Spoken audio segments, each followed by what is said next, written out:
Bezawada bench సర్కిల్లో పెరిగిన నవదీప్ అనే నేను రంభావరసి మేనక సినిమా థియేటర్లో సినిమా చూసి నలంద ఐఐటి మొగల్రాజ్పురం క్యాంపస్ హాస్టల్కి వెనక్కి వెళ్తుండగా ఒక రిక్షాలో వెళ్తుండగా ఆ రిక్షా అతను నన్ను వెనక్కి తిరిగి చూసి తస్స చక టూ మచ్ ఉన్నారు బాబు, సినిమా హీరోలాగా సినిమా హీరో అవ్వచ్చు కదా అంటే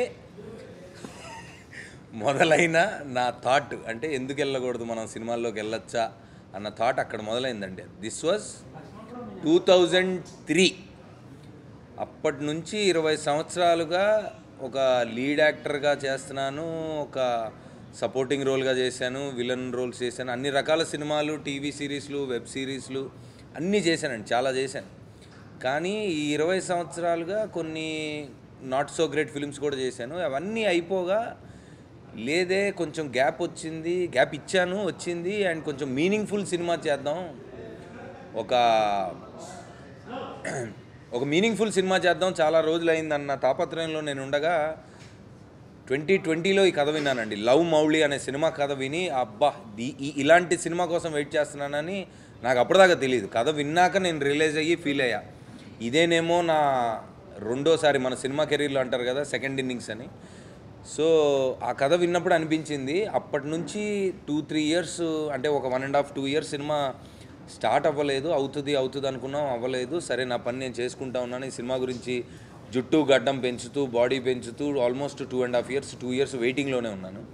తర్వాత ఫైనల్గా నా బాధ చూసి నా కొంతమంది ఫ్రెండ్స్ ముందుకు వచ్చి, అరే ఏం కావాలి నీకు, ఎందుకు ఇంత కష్టపడుతున్నావు అంటే, ఈ సినిమా కథ మీద నాకు అంత నమ్మకం ఉంది.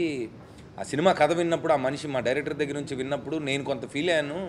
అంటే మనుషుల మధ్యలో రిలేషన్స్కి ఎందుకు గొడవలు వస్తుంటాయి, ప్రేమిస్తాం మనుషుల్ని, కానీ ఎక్కడో ఆ ప్రేమ ఎందుకు తగ్గినట్టు ఉంటుంది, లేదంటే ఎందుకు ఇద్దరు మనుషులు దూరం అసలు ఎందుకు అవుతారు ఇంత ప్రేమలో ఉన్న మనుషులని నేను పర్సనల్గా నా లైఫ్లో ఫీల్ అయినవి వాటికి ఆన్సర్ దొరికినట్టు అనిపించిందండి.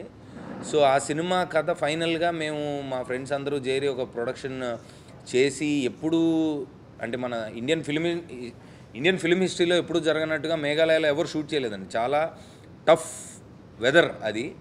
సో అన్ని సినిమాలకు అందరూ కష్టపడతారు, ఇవన్నీ మనం వింటూ ఉంటాం, కానీ నేనే చాలా కష్టపడి చేసిన సినిమా ఇది. ఈ కథ విన్నప్పుడు అంటే నా లైఫ్లో హ్యూమన్ రిలేషన్స్ ఎలా అయితే మారినాయి, ఓహో దీనివల్ల గొడవలు పడతామా, అంటే ఈ కథలో మేము చెప్పిన పాయింట్ ప్రకారం ఆలోచిస్తే ప్రేమలో ఎటువంటి గొడవలు రామేమో, ప్రేమలో మనుషులు విడిపోరేమో అని నేను ఫీల్ అయిన ఫీలింగు ఆడియన్స్కి అందజేయాలని. అంటే మేము సినిమా చేసాము, ఆబ్వియస్లీ కమర్షియల్గా సక్సెస్ అవ్వాలి, ప్రొడ్యూసర్కి డబ్బులు రావాలి, ఇవన్నీ పక్కన పెడితే నేను ఫీల్ అయింది ప్రేమ కథల గురించి, నా జీవితంలో ప్రేమ గురించి. ప్రేక్షకులు ఆడియన్స్ ఈ సినిమా చూసినప్పుడు ఫీల్ అవుతారనే నమ్మకం, ఫీల్ అవుతారనే ఆశ.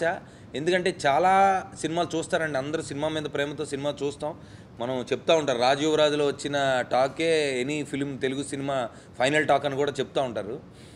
సో సినిమా ఎంత నచ్చింది, సినిమా కమర్షియల్స్ ఏంటి అని పక్కన పెడితే నేను నా జీవితంలో వచ్చిన మార్పులు, నేను ఇంకా సినిమా రిలీజ్ ముందు చెప్తున్నానండి.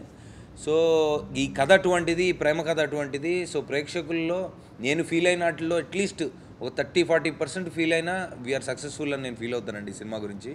సో పాయింట్ కథ అంత గ్రేట్ కథ అని మేము ఫీల్ అవుతున్నాం. చాలా బాగా వచ్చింది, చాలా బాగా తీసాం.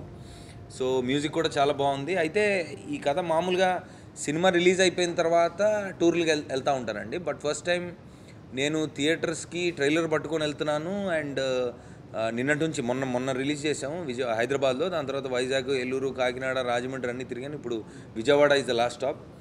సో ధైర్యంగా గర్వంగా చెప్పగలుగుతాను ఒక మంచి సినిమా చేశానని.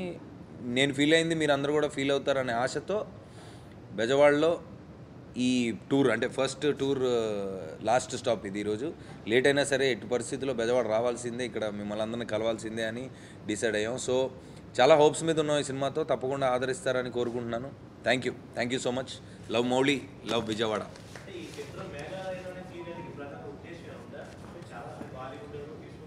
ఎవరు తీయలేదండి, ఇండియన్ ఫిల్మ్ హిస్టరీలో ఎవరు చేయలేదండి. తమిళ్ రాక్ ఆన్ 2 అనే సినిమాకి 5 రోజులు చేశారండి.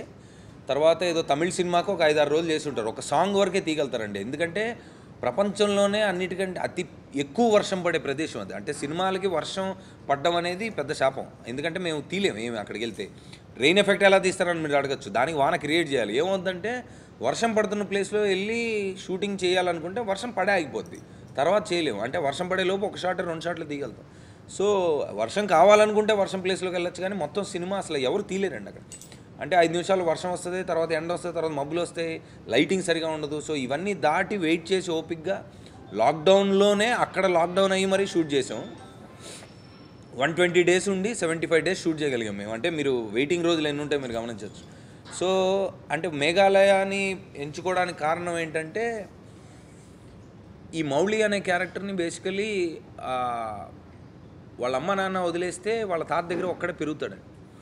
సో పెరిగినప్పుడు 15 ఏళ్ళకి వాళ్ళ తాత కూడా చనిపోతాడు. తర్వాత వీడొక్కడే ఇంకా ప్రేమ అనేది లేదు అని మనుషులందరినీ వదిలేసి దూరంగా పెరుగుతూ ఉంటాడు. సో నిజమైన ప్రేమ, అసలు ప్రేమే లేదని పెరిగిన వాడు కొండల్లో గుట్టల్లో ఎక్కడో తిరుగుతున్నప్పుడు, ఇప్పుడు ఊటీలో పెరిగాడు అనుకోండి ప్రశాంతంగా ఉంటాడు ఫర్ ఎగ్జాంపుల్, ఎందుకంటే చల్లగా ఉంటుంది, వెదర్ అంతా బాగుంటుంది. స్విట్జర్లాండ్లో పెరిగాడు అనుకోండి వాడు ఒకలాగా ఉంటాడు. మేఘాలయాలో వెదర్ ఏంటంటే డైనమిక్ వెదర్. 5 నిమిషాలకి అంటే రోజులో 15 ఎమోషన్లు ఉంటాయి. అంటే వర్షం పడితే మీకు 2 feet కనపడదు, మబ్బులు వస్తే 1 feet కనపడదు, నైట్ పడుకుంటే ఆ ఉరుములు మెరుపులకి నిద్ర పట్టదండి. సో అంత టర్మాయిల్లో పెరిగినవాడు, అంత భయంకరమైన వెదర్లో పెరిగినవాడు పెరిగిన తర్వాత ఎలా ఉంటాడు. ఫర్ ఎగ్జాంపుల్ మీరు ట్రైలర్ కానీ టీజర్ కానీ చూస్తుంటే ఏదో అంటున్నారు ఆ సినిమా లాగా ఉండొచ్చు ఈ సినిమా, అంటే రగ్గడ్గా రాగా అంత క్రూయల్, అంటే ఏమంటారు దాన్ని, వేర్ ఇస్ ద వర్డ్ అంటే మన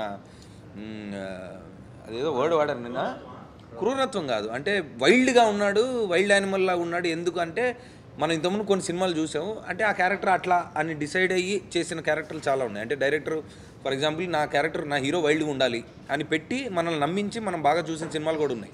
బట్ దీంట్లో ఏంటంటే బ్యాక్ స్టోరీలో చెప్తామండి, ఎవరు లేకుండా కొండల్లో అక్కడ మేఘాలయాలో పెరిగినవాడు ఆ వెదర్కి అలా పెరిగితే ఎంత వైల్డ్గా ఉంటాడు అనేది. అంటే మీరు సినిమాలోకి వెళ్తే డీటెయిల్స్ ఇంకా కనిపిస్తాయి. నేను చెప్పడం కంటే బిగ్ స్క్రీన్ మీద మీరు చూసినప్పుడు డెఫినెట్గా మీరు ఫీల్ అవుతారు. అవునండి, అవునండి, వినపడ్డం కాదు, కనిపిస్తుందండి చూస్తే.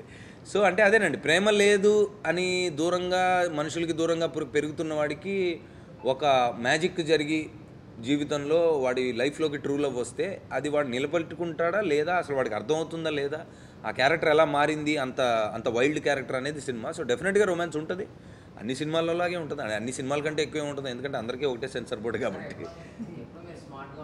అయ్యా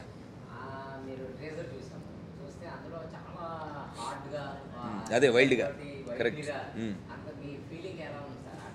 అంటే టఫ్ క్యారెక్టర్ అండి ఇది. మాకు ఆల్మోస్ట్ 2 years జుట్టు గడ్డాలు పెంచుకొని జరుగుతుంది అన్న తపస్సులా జరిగింది నాకు.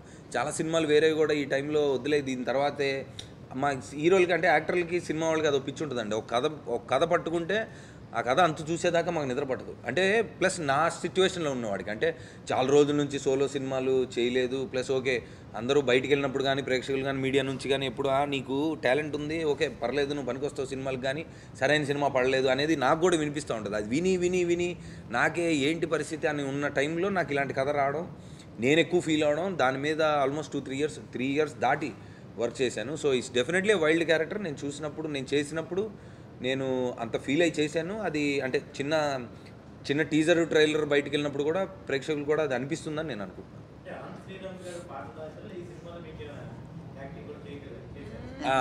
ఈయన సినిమాలో కంటే షూటింగ్లు ఎక్కువ చేశారంటే మాకు ఆయన అంటే కథ గురించి, ఆయన పాటల గురించి, ఆయన రాసిన మాటల గురించి ఆయన మాట్లాడతారు. కానీ నేనేం చెప్పదలుచుకున్నా అంటే జరిగింది, ఆయన మామూలుగా ఆయన కూడా చాలా బిజీ, చాలా సినిమాలు చేస్తూ ఉంటారు. కాకపోతే మేము ఈ కథ మా డైరెక్టర్ చెప్పే విధానంగానే ఆయనతో కూర్చున్నప్పుడు వచ్చే ఇన్పుట్స్ అవన్నీ మిస్ అవుతే, మీరు దూరంగా ఉంటే అలా కుదరదని చెప్పి ఇన్ని కిడ్నాప్ చేసాం మేము. హైదరాబాద్ నుంచి ఆయన్ని వన్ వే టికెట్ వేసి మేఘాలయ తీసుకెళ్ళి అక్కడ కూర్చోపెట్టి ఆయనకి మా బన్నీ సినిమాలో అన్నట్టు పువ్వుల్ని అమ్మాయిల్ని చూపించరు అన్నట్టు అక్కడికి తీసుకెళ్ళి ఆయన్ని కొండలు వాటర్ ఫాల్స్ తీసుకెళ్ళి అక్కడ పెట్టేసి ఆయన్ని కొన్ని రోజులు ప్రశాంతంగా ఆయన మొత్తం పాటలన్నీ రాసాక బయటికి పంపించాము.